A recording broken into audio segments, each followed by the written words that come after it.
Alright, this is Joe Kushner, and these are materials, figures I bought on deals, or pieces of terrain that I bought specifically for the purpose of airbrushing. In this case, most of these done with the following: Surface Primer by Vallejo. And as you can see, Vallejo has quite a few colors. I have been using these in a manner similar to the Army Painter, to throw down the initial base coat and work on over it, to save myself the trouble of one layering. There were exceptions.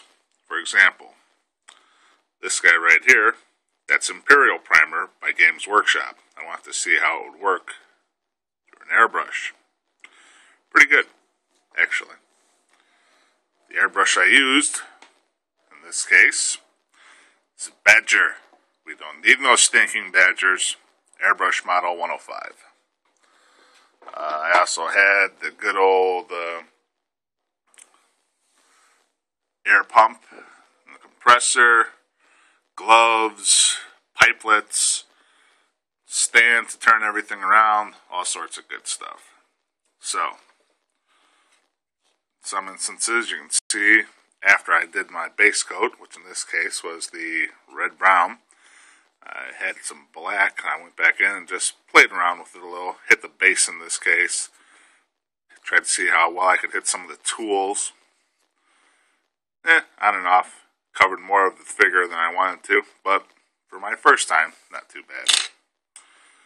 On this one, I hit the bird, which was pretty easy, hitting the bird, but I forgot to spray the top of the bastard. You like that? It's alright. Mainly there to save myself a step. This guy is for El Dorado.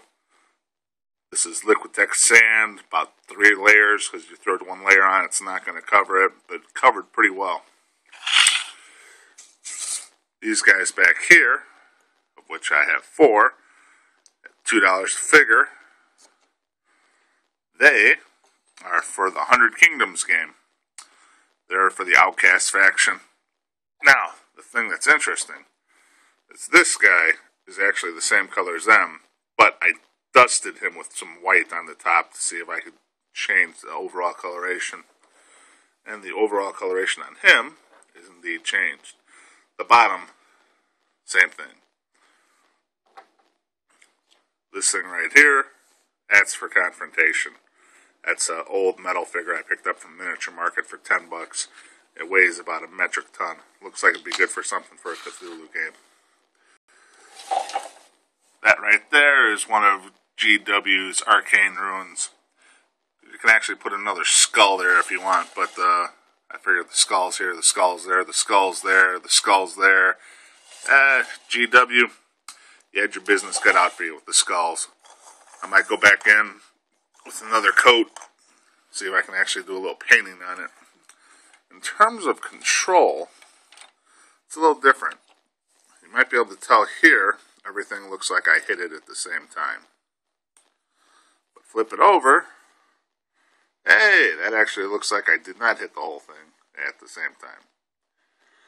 So that's not too bad. Same thing with some of these. You can get different effects, but I have a long way to go before I get any of that. For this, mostly, I was just looking at the base coating.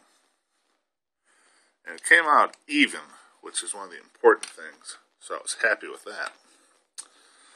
This one, I actually hit with a dark gray primer and then tried to dust it, as I said, with the other one, with a light gray primer over it, to just create some interesting effects right off the bat.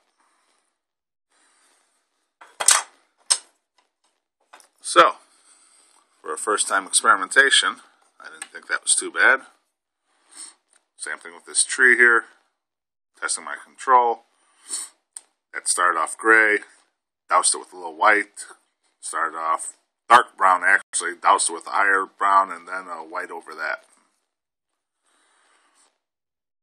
Alright. So, GW. Once again, that's the elves that come with the basic kit. You're supposed to hit them with Imperial Primer, but I hit them with gray. And yes, I said gray. That Vallejo gray is so light, it is almost white. So when you're doing your airbrushing, make sure you try to get a couple of views online, see what they have to say. That's what I did. Les from Awesome Paint Job was a great inspiration with this, as well as a few blogs and websites. A lot of good stuff out there. Make sure you're working in a well-ventilated area. Make sure you've got a mask to keep yourself protected. It's acrylic, but you still don't want it up your nose. Alright. I'll be posting some more later, hopefully, after I throw some more base coats down on some other figures I picked up specifically for this material. This is Joe Kushner, signing off. Thank you for viewing.